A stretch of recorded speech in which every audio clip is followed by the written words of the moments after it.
Hello, welcome back to another section of Three More Words by Ashley Rhodes Carter.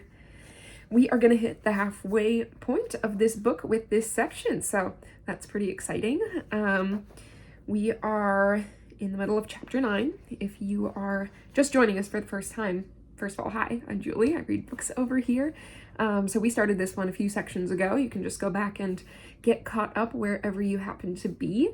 But this section is going to start in the middle of chapter 9 where we left off last time. If you like this book, give me a thumb. Helps me know what kind of books you like to read. Comment for any suggestions of our future reads this year. Maybe there's things that I can get at the library or who knows. But I'm happy to read what you want or need read. So that is all for our little intro here. Let's get started. Page 125. We're in the middle of chapter 9, like I said, which was titled... Oh, goodness, where is it? I believe it was titled All About Albert. And we're at the page break, 125. Let's go. I was vacuuming the cracker crumbs out of the couch and finding more necklace beads when the phone rang asking whether we could take another emergency placement. This time, it was even more inconvenient. Contractors were coming the next day to tear out ceilings and install ductwork for a new air conditioning system.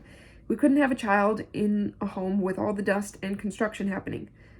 "What's the situation?" I asked the placement counselor.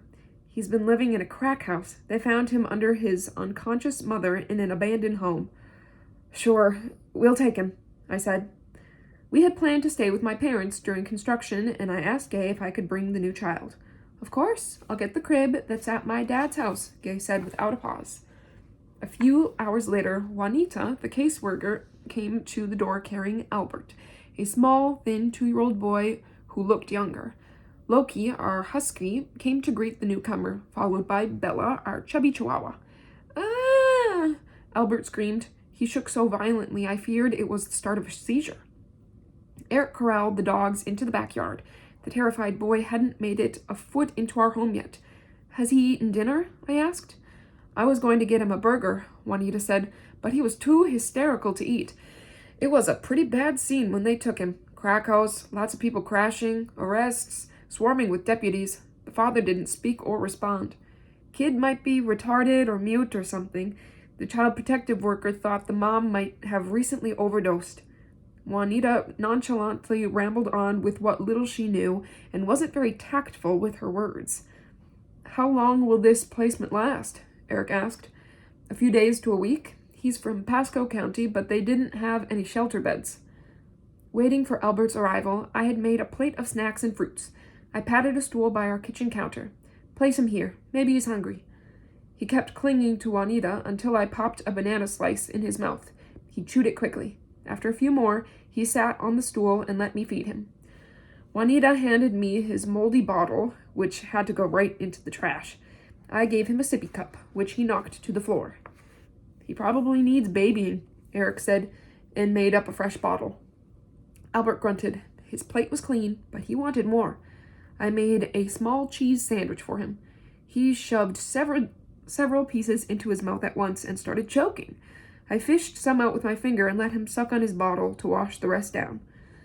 Juanita handed a packet of papers to me and headed for the door. "Time for a bath," Eric said. Albert took his hand tentatively, and the guys went upstairs. I followed to help start the bath. Eric waved me away. "Just head on out to the drugstore," he said. "We've got a nest of lice here." I scratched my head all the way to the pharmacy and back. Albert seemed comfortable with Eric, but when he put the boy in the crib, Albert became agitated.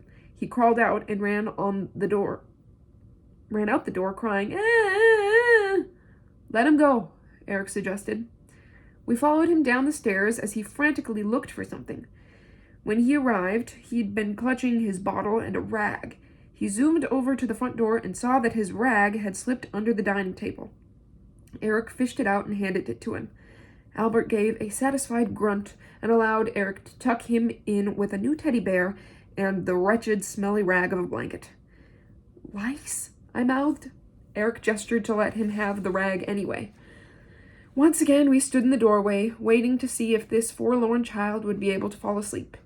Soon we heard his raspy breathing. His nose had been running, and he had a mild cough. I wondered whether this little one had ever seen a doctor. How many people lived in or visited the crack house? Why didn't he speak any words? Eric and I went downstairs and made ourselves sandwiches for dinner. There was a loud bumping sound. Eric jumped up, thinking Albert had fallen out of bed. We both stood in the nursery doorway, watching Albert, still asleep, smacking his head against the wall. Eric ran to our bedroom and took the pillows from our bed to pad the wall. Albert had banging episodes all night. A few times he cried out in his sleep, and one of us went to comfort him. He was up for good at 6, and the contractors were expected to start tearing apart the ceilings at 8. Groggily, I packed for myself and planned to shop for Albert on the way to Crystal River. I kissed Eric goodbye. I don't know who's going to have the toughest weekend, I said. Be safe and take it easy. Besides, he might be only be with us for a few days. Those few days turned into more than a year. Albert was a puzzle. He was far behind in every measurable skill, although we refused to believe that he lacked potential, even though most days it was 2 steps backward for every one forward. Yet he had a purity, a sweetness, and a desire to please. His first response to everything was to nod his head in agreement. He smiled more than he fussed, and when he wanted something, he tucked his little hand in mine and led me to what he desired. He reacted to sounds, and so his hearing was fine, but for some reason he only grunted. Both Gay and Phil pitched in those first few days while we stayed at their house during the construction, but after a short time, Albert always drifted back to me, pressing against my body for physical comfort. He's attaching to you, Gay said. That's a great sign, although I'm worried about the head banging. You might have to get him a helmet. In my abnormal psych class, we're studying the case of Jeannie. She was a feral child who was locked in her room for more than 10 years, I said. Like Albert, she only grunted, smeared her food, hit her head, and rocked aggressively at night. At least he was rescued early, Gay said. In the morning, Phil made him scrambled eggs and buttered squares of toast. He held out his plate for more. He had 3 pieces of toast, a bottle of milk, and applesauce. A few hours later, he ate 6 meatballs, carrot sticks, and 2 bananas. Poor thing was starved, Gay said. At nap time, we set up a cot in the middle of the bedroom and placed pillows on either side of the floor in case he rocked himself out of bed. While he slept, Gay pried the rag from his fingers and did a quick wash and dry, then tucked it beside him again. Later, Gay patted Albert's fluffy curls. I have never seen a reddish, relaxed afro. I wonder where his parents are from. Looks like he's an interesting combo of Latino, European, and African American, Phil said. His father has a Hispanic last name, I said. Maybe his first language is Spanish, Phil said. I called my sister-in-law Julia and asked her to come and meet Albert. Speak to him in Spanish, I said. Julia is Italian, but she is fluent in several languages. Hola, mi nombre es Julia. ¿Cuál es tu nombre? Alberto, the child beamed. ¿Te gusta jugar con otitos? Sí. I think he knows more Spanish than English, I said. Wait till I tell Juanita. The next day, I took Albert home. After being with the quarter's mellow Cavalier King Charles Spaniel, Albert was not as fearful of Loki. Eric gave Albert a treat for the dog and said, "You are the boss of the dog. Tell him to sit." Eric demonstrated and then put the treat in Albert's hand. Loki sat, even without a command. Eric unfolded Albert's hand, and Loki took the treat gently, then licked his hand. Albert giggled and reached for another one to give the dog. Good job, Albert. Now you are friends. I met the kid's father at the resource center yesterday, Eric said when we were alone. He brought a bag of soiled clothes, diapers, and some bootleg Disney movies. What's he like? Tall, good-looking, but he has strange pointed teeth. Did he speak Spanish? The weird thing is, he barely spoke. Kind of grunted the way Albert did when he first arrived. He shook his head. I heard that the mother was admitted to a psychiatric facility yesterday. Albert came and stood, reaching his arms up. We gathered him between us for a double hug. His frame was bony, and he smelled like sunshine. Poor thing, I said aloud. What chance does he have? The phone rang. Eric took Albert's weight off me while I answered it. Lejana? Really? I glanced at Eric. No, she isn't here. Is Lejana all right?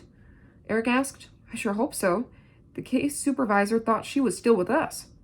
In other words, they've lost her. I sighed. They lost me for almost a year, at least on paper. I would have thought they'd have better systems now. Suddenly, I started to cry. What's wrong? Eric asked.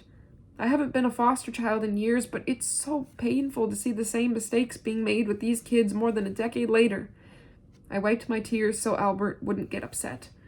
We have an appointment at the health department tomorrow, so let's find a pediatrician who takes Medicaid to look into that cough. Then we have to get him into speech therapy. Oh, and he loves music. If we knew how long he'd be here, we could put him in dance class. Whoa, Eric said, we don't have to do everything at once. Oh, yes, we do. The brain of a baby his age is still elastic and accepting, but the window of opportunity closes around age 3. He already has language learning deficits, and we have to make up for lost time. Thank you, Dr. Rhodes Quarter Smith, Eric said. We'll do everything we can. We were enchanted by Albert, with his heart-shaped face, eyes the color of black olives, skin the copper tone of a surfer. The head-banging stopped after a few weeks. He slowly began to speak, a word at a time, then short sentences. If he pointed his bony finger, I'd say, "Tell me what you want," and not give in, well, most of the time, until he found a word. We dressed him in crisp button-down shirts and trendy pants I'd ironed myself. He had an astonishing appetite and relished anything we served. I saw my childhood food issues in his hunger, which went beyond enjoying a meal. People who don't worry where their next meal is coming from can't begin to understand any more than someone who has not experienced an excruciating migraine can imagine the pain. There is a survival need met with a combination of gratitude for the delicious food combined with the urge to get as much of it as possible while it is available. Now I know that my own drive to overeat stems from those years of deprivation. And darling little Albert had already faced the same hollow ache. Determined to boost him with the best nutrition, I started reading supermarket labels and rejected anything with sugar in the first few ingredients, or too many additives, or content I couldn't pronounce. I filled in Gay when she called one afternoon to ask how we were doing. Albert's dad has only shown up for one visit since Albert's been with us, and yesterday he brought a bunch of food from a gas station to their visit. When we got home, Albert had a disgusting case of diarrhea. There was a long pause. I knew Gay wanted to say something about my conversion to healthy foods, but she stopped herself. How did the visit go? He was hesitant to go to his father, and he separated from him easily. The moment we got home, he leaped into Eric's arms. Eric's wonderful with him. If Albert's parents don't complete their case plans, Eric wants to adopt him. Don't get your hopes up. He may have a relative who would qualify. We didn't go into this to adopt. My voice caught. It's just that we adore him. Even you, Ash? I guess I'm still trying to be realistic, I said, and the truth was that it was so much harder for me to commit myself. Right, and you two are newlyweds. You'll be starting a family of your own in a few years.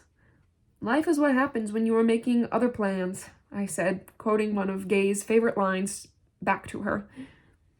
Over and over, I reminded myself and Eric that Albert wasn't ours. He was on loan, temporary, checked out like a library book or a hamster during school vacation. We had to turn him back in the moment we were asked to. We might not even be given notice. The thought of this tender toddler, who had just turned 3, receiving the same heartless treatment I had endured, petrified me. To guard myself, I had bundled most of my affectionate feelings in reserve. Was that what my former caregivers had done? I had perceived my foster parents as being distant and believed they disliked me. Had they just been protecting themselves from becoming too attached? And if their unattachment had made me so distrustful of everyone's motives, how could I knowingly pass my misgivings onto another child? Wasn't the point to do a better job with this child than anyone had ever done with me? So why was I holding back? Here was a little boy who needed love, who demanded love, who deserved love, and yet... We fell into an easy routine. When I asked his caseworker, Juanita, why Albert didn't have a guardian at Lytton, she said, "Why does he need one? He's going to be reunified no matter what. His father hasn't seen him in months, and neither parent has done anything on their case plan. We are also constantly fighting to get him services, so having another set of eyes on the case may be a good idea. No one listens to us in court," I said angrily. Eric and I had to resign from being guardians when we became foster parents because of conflicts of interest. A guardian, or court-appointed special advocate, had been instrumental in getting me free for adoption, and I knew that one was essential in Albert's situation. Albert's next visit with his father took place at the social services office. This would be the first time I would use the training we'd had in the fostering class. My job was to tell the father all about Albert's progress, then listen to his concerns and address them. When I arrived, the receptionist took the diaper bag from me and reached for Albert's hand, which was clasping mine tightly. I started to follow her into the visitation room. "You can't go in there," she said in a clipped voice. "That's not what I was told," I replied. "We're supposed to forge relationships with the parents, tell them about their child." "Let me get the visitation supervisor." "I'm sorry you were misinformed," the supervisor said. "We don't allow foster parents to interfere with visitations," she said. "Besides, this child is too attached to you. He might refuse to go to his father if you are in the room." Albert's eyes were wide. I started to let them go, but called, "Wait, I need my cell phone and car keys that are in the bag's pocket." I hurried toward the elevator, infuriated that nobody knew that foster parents were now being trained to be active parts of the case and interact with siblings and biological families. "Hey, Ashley," Annabelle said as she got off the elevator. "What are you doing here?" "Am I ever glad to see you? I thought you worked in another office."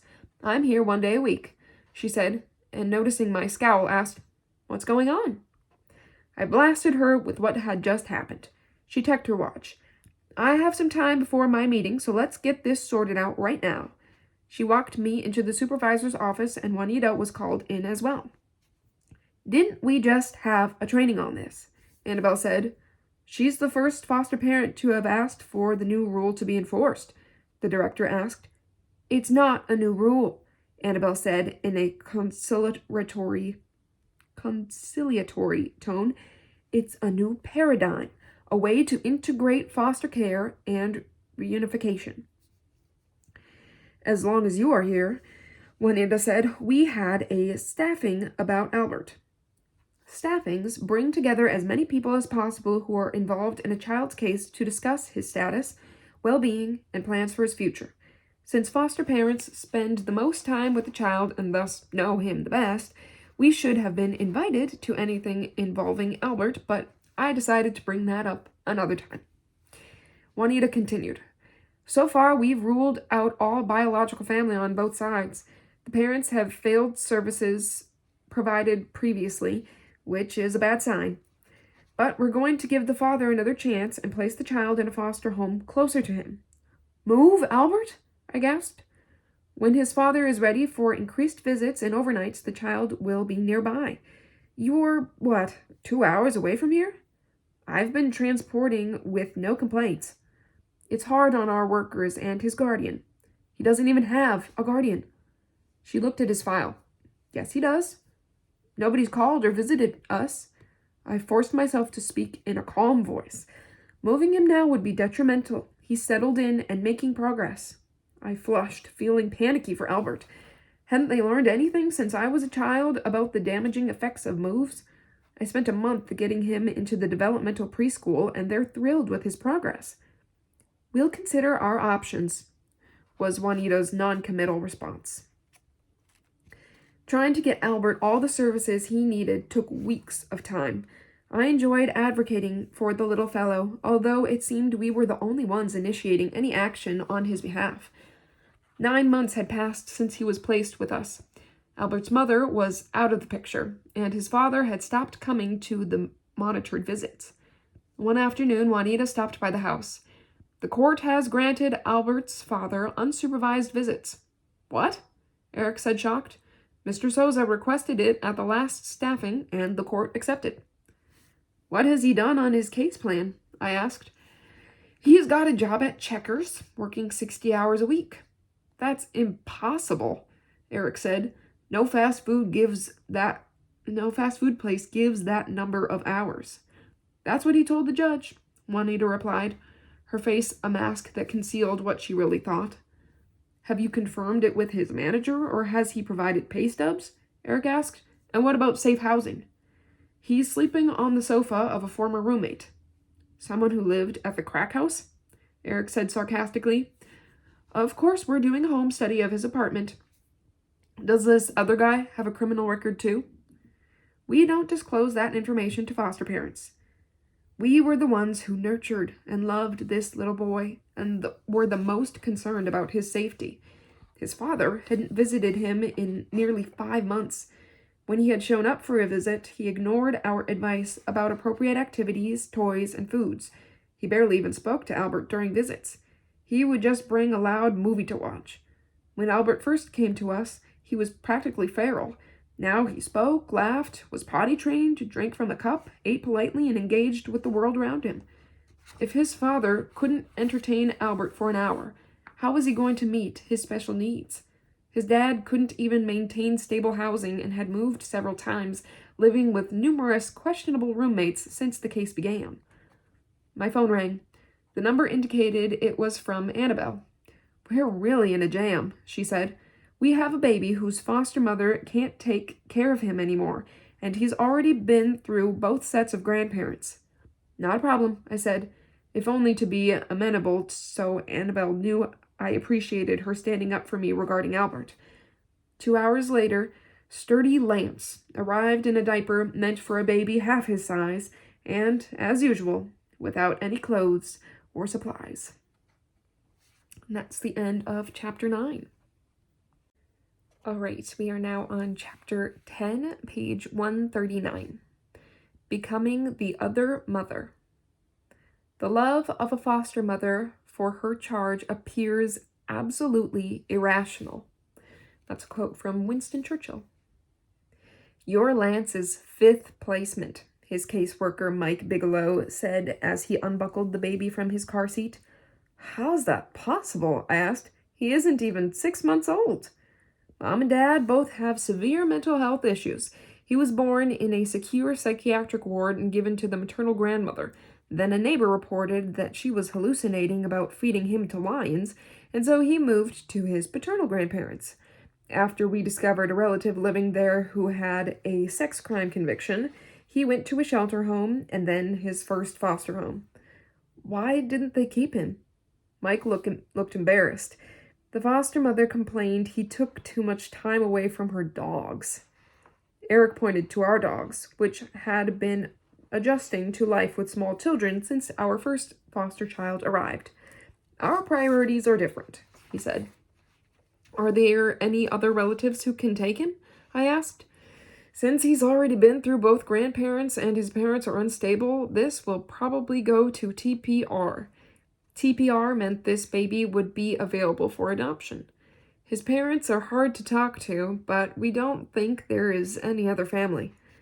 As soon as Mike closed the door, we prepared the usual welcoming bath. Lance's diaper area was raw, an indication of poor care, but we didn't find any signs of abuse, infestation, or disease. I hope he'll be a good sleeper, I said, since I was starting a new internship the following week. My social work major was children and families. However, my initial field placement had to be in a different concentration. After a stint at a local homeless shelter, I was assigned to work in the social work department of a local hospital. Many patients needed additional services upon discharge because they had no family or friends to care for them. All my life, I'd been worrying about the possibility of having nobody to count on when I was an adult. My connection to the quarters was solid. We talked almost daily and saw each other often, and the large Smith family also enveloped me. I also knew I could ask Josh or Blake for anything, and I even felt that some of my biological relatives would be there in a pinch, including Lorraine, who can be quite responsible and doting when sober, although it was too little too late for me. Fortunately, this internship had long but flexible hours. I could change my initial 550 hours around my speeches, classes, or foster care emergencies. Best of all, my supervisor, Arlene, was one of the finest mentors I ever had. She let me learn the complicated computer and charting system at my own pace and was always eager to answer my questions. I admired her easy, caring bedside manner. Nurses and other staff told me I was fortunate to be working with the best in the business. After the first week, I had a better understanding of the local resources, but there were many unusual circumstances and protocols. I still wasn't fully confident 3 weeks into the job. I could handle most of the routine and less complicated discharges. While I loved working with Arlene, I realized that hospital social work was not going to be my career. One family was very belligerent. I was trying to arrange for the mother, a stroke victim, to be transferred by stretcher to a nursing home that accepted her insurance. Her son wanted to move her in his car to a facility closer to his home. When I tried to explain why neither would work, he cussed me out at his mother's bedside. "This man is not only unreasonable, he's out of control," I said to Arlene. "I like to remind myself that it's easier to be mad than sad," Arlene said. "People who are grieving often act irritated." She paused. "Try to be sympathetic to his circumstances and see if he calms down. If not, I'll talk to him." Her suggestion worked, and I scribbled a note to bring up the mad, sad question in class. I was working on a rainy Friday morning after a week of travel and classes. My first case was easy. A teenager with a broken leg was going home in his parents' car. I returned to my station and scanned the next patient's file. Her name was Melissa Flick, and under next of kin was listed Chelsea Duffy, daughter. My head throbbed as I tried to focus on her address. Dark spots burned concentric holes in the blurred words. Marjorie Moss, one of my most horrible foster parents, had a daughter-in-law named Melissa, who was a regular at the Moss home. My strongest memory of her was that she had once tattled on me, and I always felt she'd done it just so I would be punished. I had been watching her husband doing tricks on his motorcycle, and I hadn't come away from a fence when she called. When Melissa told Mrs. Moss, Mrs. Moss beat me so viciously that my mouth bled. The last name Duffy also sounded familiar, and Melissa's daughter was named Chelsea, who had been a teenager when I was 7. I was fairly certain the address in the file was on the same road as the Moss home. By the way, many of the Moss family members lived in the same area. Eventually, the Mosses were prosecuted on more than 40 counts of felony child abuse with torture and were sued by many of their former foster children, including Luke and me. I forced myself to concentrate on the discharge folder. Melissa Flick seemed quite young to have terminal brain cancer.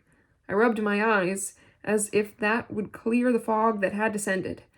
I stroked my name tag. The family might recognize my name after everything that happened. I headed to Arlene's station. She was on the phone, working on another difficult case. I tentatively motioned to her for a word when she was finished. Arlene waved me to the chair next to her, but kept talking. "So, what's the patient's condition?" She rolled her eyes. "She'll have to come back here to be reevaluated." No, just stay there. I'll get right back to you." "Sorry to bother," I said when she got off the call, "but I believe I've had a prior relationship with this patient, and—" Arlene wasn't really listening. "You're a pro, Ashley. I'm sure you will handle it just fine. It might make the situation worse emotionally for the family. I can explain later, but maybe you should take the lead on this one." "Okay, just flip over your name tag and we can deal with it together." I felt crushed by absolute dread as I stood in the doorway of the patient's room. It was as if I were carrying dive weights, my body heavy and awkward, like I had to remind myself how to walk. Peachy morning light dappled the dim, sad room. A man dozed in a chair while 2 other relatives or friends guarded the bedside. A large woman lingered by the window, and another, gaunt and yellow, lay motionless on the bed. The patient groaned. I startled, my heart beating wildly. "Ma?" The woman by the window turned around. Could this be Chelsea?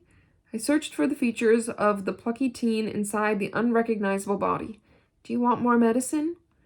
The man in the chair opened his eyes. "Tell her to squeeze your hand." "Squeeze my hand," Chelsea said. "Nothing.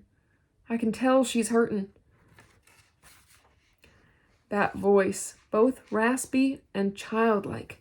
Was it really hers? I couldn't be 100% sure, but still, like a crack of lightning, my professional compassion dissolved into a molten ball of fury. This family had put me through a hell that still inhabited my dreams and had given me a permanent layer of distrust of everyone. And even more evil thought intruded, pulled the plug. She wasn't really attached to any life-saving machines, and I never could have done it. Still, how ironic it was to witness someone who once held my young life in her hands, now on her deathbed. Arlene caught up to me, and I walked into the room behind her. I double-checked to make sure the name on my ID couldn't be read.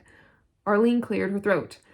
"I'm your discharge coordinator," she said. "Who is signing for the patient?" "Me," Chelsea said. The tray table at the foot of the bed was littered with to-go food and cups, so Arlene led her out to the corridor. Chelsea signed all the papers while leaning on the nurse's counter without reading them. The moldy smell of her sweater caused saliva to rise in my throat. Before we were finished, my pulse started racing and my forehead became damp. I took a few deep breaths. "The transporter will be here in 2 hours," Arlene said. Normally, I would have interjected something politely consoling, but I had to keep swallowing. The daughter lumbered back into the room, her hunched back like that of a tired bear. I hurried to the nearest lavatory and gagged into the sink. I sat on the edge of the toilet until the nausea passed, then washed my face, rinsed my mouth, and ran my fingers through my hair to smooth back the loosened tendrils. When I walked into the hallway, Arlene was passing. She steered me by the elbow into the break room on that floor. "You look like you saw a ghost." "In a way, I did." The whole story tumbled out. "You handled yourself wonderfully," Arlene said. "I almost lost it." "The point is that you didn't, and that's the mark of a professional." "What were the chances?" "Yes, quite a coincidence. And are you absolutely sure it was the same family?" I paused. Sometimes our minds play tricks on us. Arlene gave me a meaningful look. Did she doubt my story, or was she giving me a way to extricate myself emotionally? Her gentle words allowed me to recall the incident as a possibility instead of a probability. Darling little Lance had been with us for more than 4 months and was walking. Albert coaxed him and helped him up when he stumbled. We were amazed that he showed no jealousy of the smaller child. Nobody had said anything about moving Lance when we heard that both parents had signed over their parental rights to the state, and we were told they were looking for an adoptive home. Eric and I started conversations about being his family. After 3 more months, we had not heard anything from the agency and settled into a normal family routine. One afternoon, we got a call from a new case manager. "Hi, I'm Georgina Roy from the Adoption Division. I'll be handling Lance's case from now on." "Oh, thanks for calling," I said. We haven't heard from Mike Bigelow for several months and didn't know what was happening with the case. I took a deep breath. Since Lance has been with us over 6 months, half his life really, we have considered the possibility of adopting him. "What do you mean? This child is slated to go to Maryland." "Maryland? He has an aunt there who's willing to adopt." "Then why did Mr. Bigelow tell us he was free for adoption and that there was no family?" My pitch verged on the hysterical. Apparently, the mother named this relative just before she signed surrenders. The interstate paperwork got lost on Mike's desk, and even so, he got promoted, so I have to start the ICPC process again. I was infuriated that the incompetent Mr. Bigelow was now in a higher position. My mind was spinning with the implications of this new development. ICPC, or Interstate Compact on the Placement of Children, is a long, tedious process that can take months, even years. In the meantime, the aunt would have to take Marilyn's adoption classes and undergo a home study and an extensive background check. It was likely that Lance would be well over 2 years old by the time all this was sorted out. How would it affect this little boy to be moved after being with us for almost his whole life? I spent the afternoon emailing and copying everyone connected to Lance, from his case manager to his guardian ad litem to the guardian's supervisor. Each professed to be shocked and would get right on it. It was useless to contact Mr. Bigelow's boss because he was now that boss. Lance woke from his nap with a sloppy grin on his face. His arms reached out for me to lift him out of the crib. I pulled him close and sniffled. We adored Lance, but if his aunt was going to get custody, she needed to be the one seeing him walk and hearing him talk for the first time. The older he was, the harder the transition would be on him, all because someone had carelessly misplaced his paperwork. We had feelings too. If we had known that Lance had other prospects, we might have been slightly more distant emotionally. This little cherub had enchanted us with his smiley spell, and we were as bonded to him as he was to us. The following week, while I was flying to Seattle to give a speech, Jenny, the placement counselor, called Eric to ask us to take another foster son. Tyson is 2 and should fit in nicely between Albert and Lance, she said. We are exploring a grandmother as possible placement as well. I need to discuss it with my wife, Eric said, but I can't reach her until after 6 our time. It should only be for about a week, she said.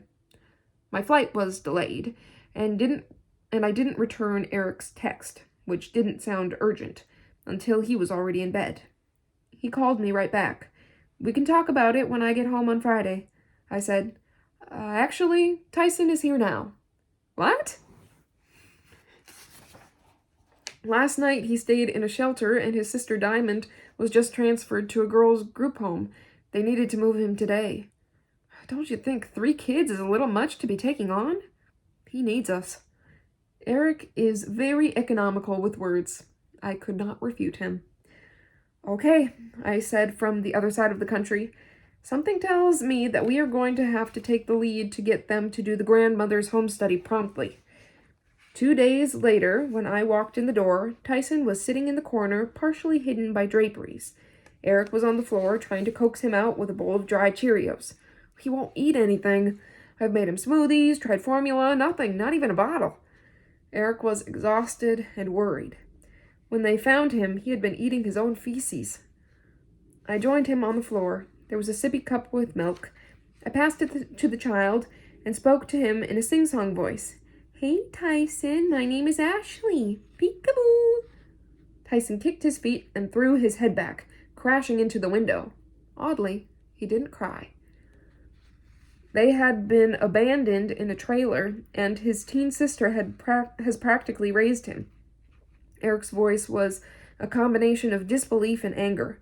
They didn't have a home for both kids, so Diamond went to a group home for kids aging out of foster care. She's been in the system several times before. His mother never reported Tyson's birth, so he doesn't have a birth certificate. We can't even take him to a doctor yet. Is he sick? He's got a wicked cough, his nose is running green slime, and he reached under the curtain and drew Tyson out, murmuring gently, Come on, baby, come see Ashley. I took a deep breath. Tyson had a mullet of long blonde hair that had grown past his shoulders and blue eyes the size of marbles. He looked like a Botticelli angel, but his teeth, they were brown nubs, rotting away before they even fully emerged. When I reached for him, he shook his arms in front of him. I called his case manager. I need to talk to his sister about food he likes, I explained. She mumbled something about confidentiality. We are supposed to have access to siblings for visits and to maintain contact, I said, and in this case, we need information to help Tyson that only she might have. She relented. He only eats Cheez-Its and Fig Newtons, his sister Diamond told me. He won't drink red milk from a cup or a bottle? Drink milk from a cup or a bottle, I said. He gets red Gatorade or Coke in his bottle. Really? No other food?" There was a long silence, and then she whispered, "Can I please see him? He used to sleep next to me every night, and he must be scared." "I'll work it out." I found an oral rehydration solution that looked like Gatorade. Then we slowly introduced yogurt, peanut butter on crackers, and slices of bananas. As expected, Eric and I had to be the ones to initiate contact between the brother and sister.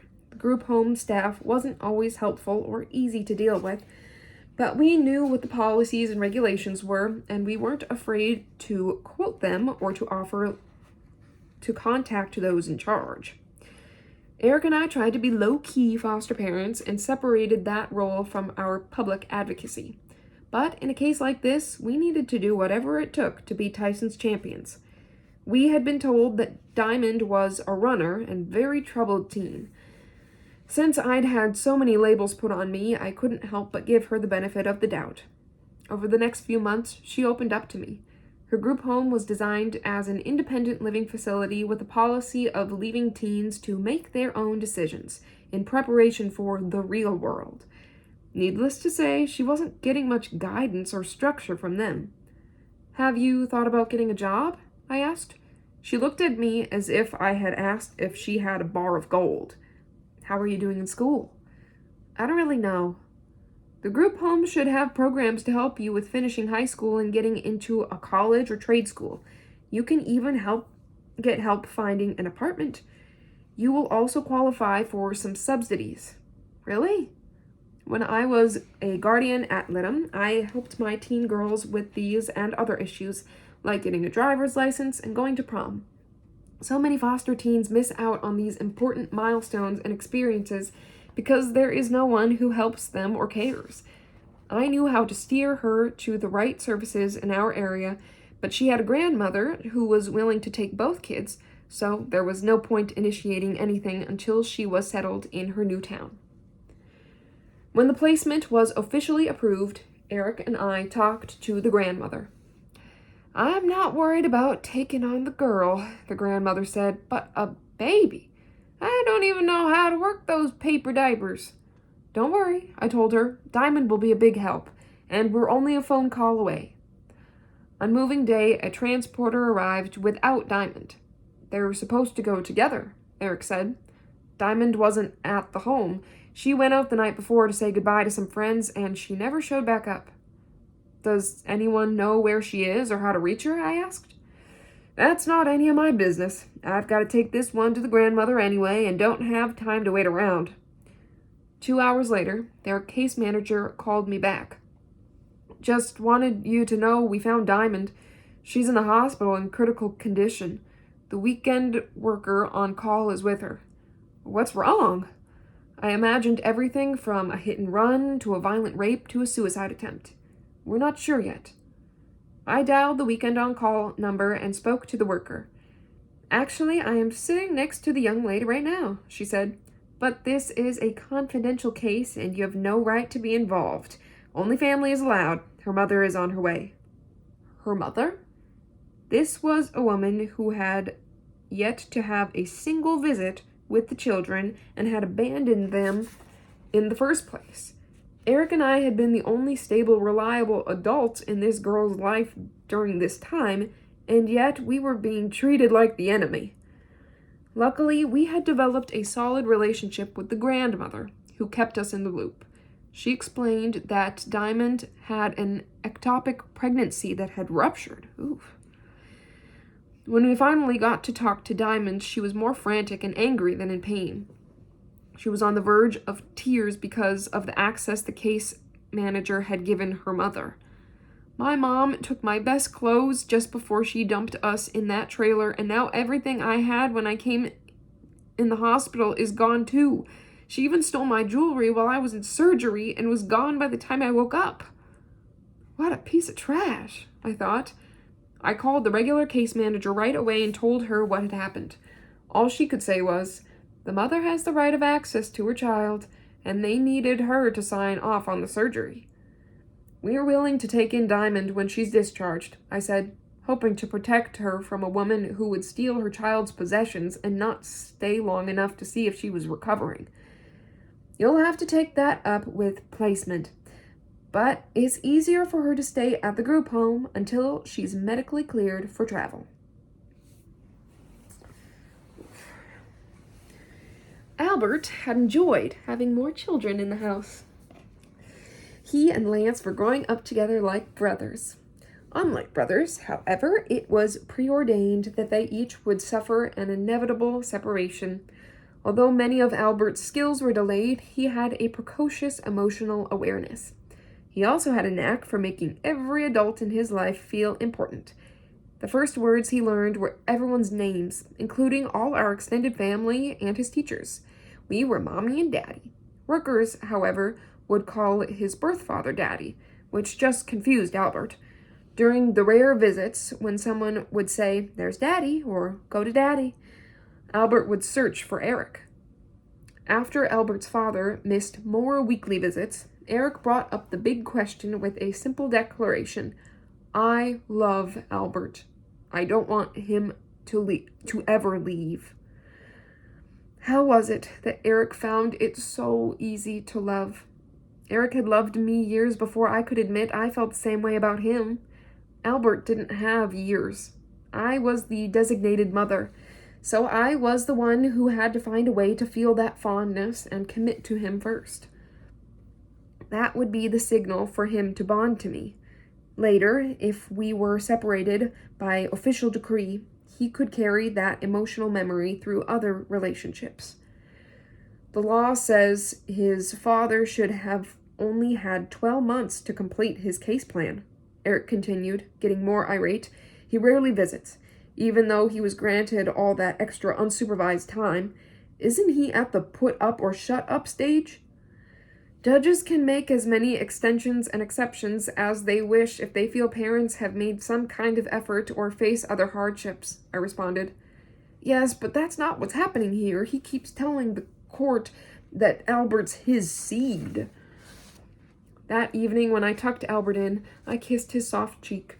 I remembered being 12 and telling Gay that she could kiss me goodnight, but that I would never, ever reciprocate. Why had I been so rigid? This darling little boy was overflowing with love for us and almost everyone he met. I could not fail Albert like his parents had, or I might be dooming him to a lifelong attachment disorder. Albert, I love you very, very much, I whispered into his ear. As I said these words, my heart swelled. It overflowed with the reality that they weren't just spoken, but were true. Maybe it was easier to love than I thought.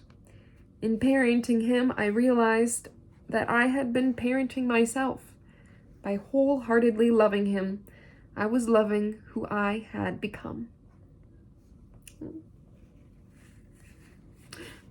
So touching. All right, middle of page 154.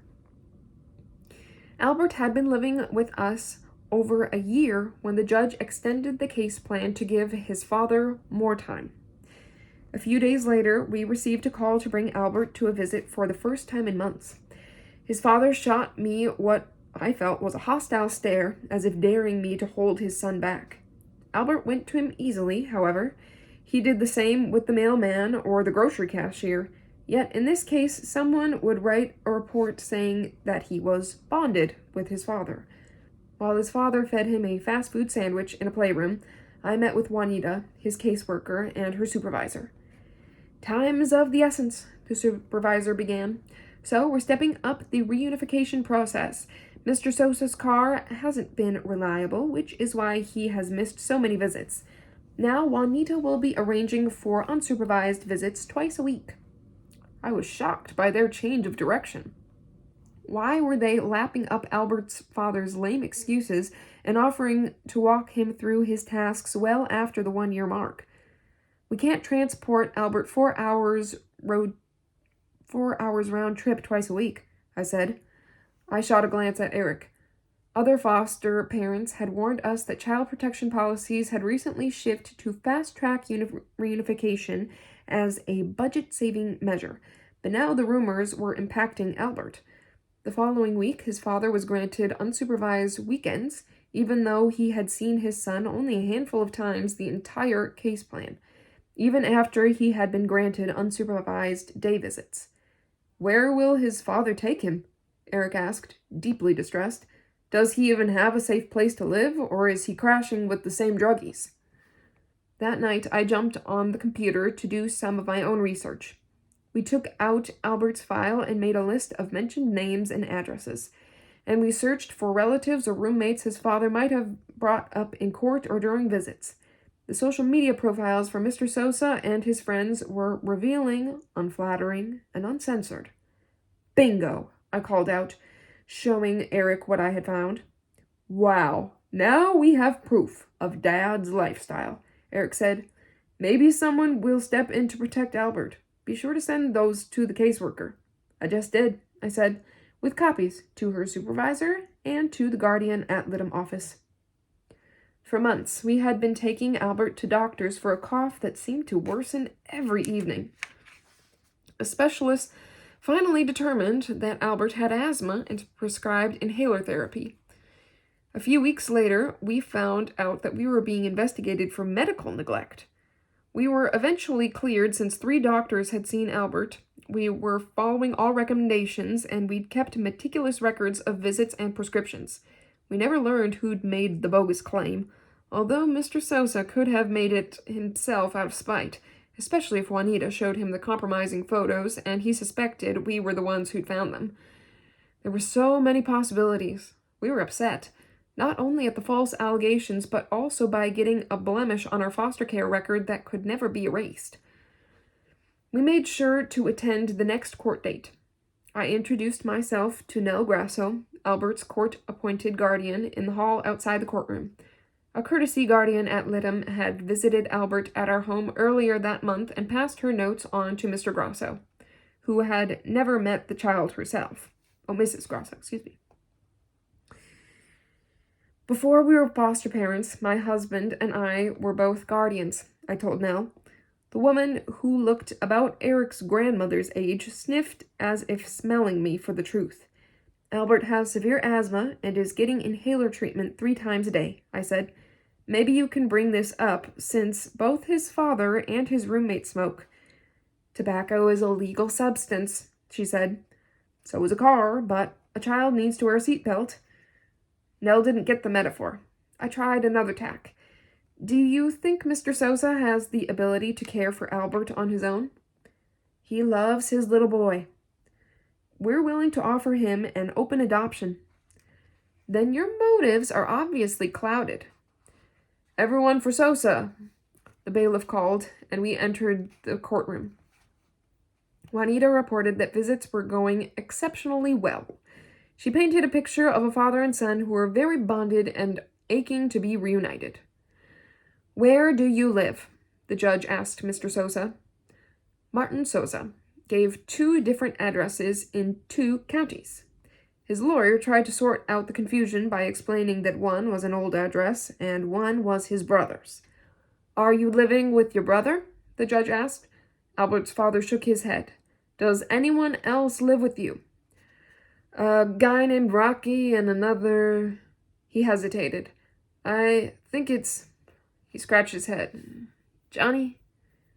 The judge wanted their last names and their places of employment. Martin was stumped, but his lawyer said he would provide the court with the information. The Child Welfare Agency's lawyer said they were in favor of a reunification with a safety plan. He added that Albert would be sleeping in the father's room. The judge asked the guardian's opinion. "We don't have anything else, Your Honor." "Your Honor," the father's lawyer chimed back in, "Mr. Sosa was busy fulfilling probation requirements. He worked around the clock, and he got lost trying to find the parenting classes." When he finished, I stood up from my seat in the audience.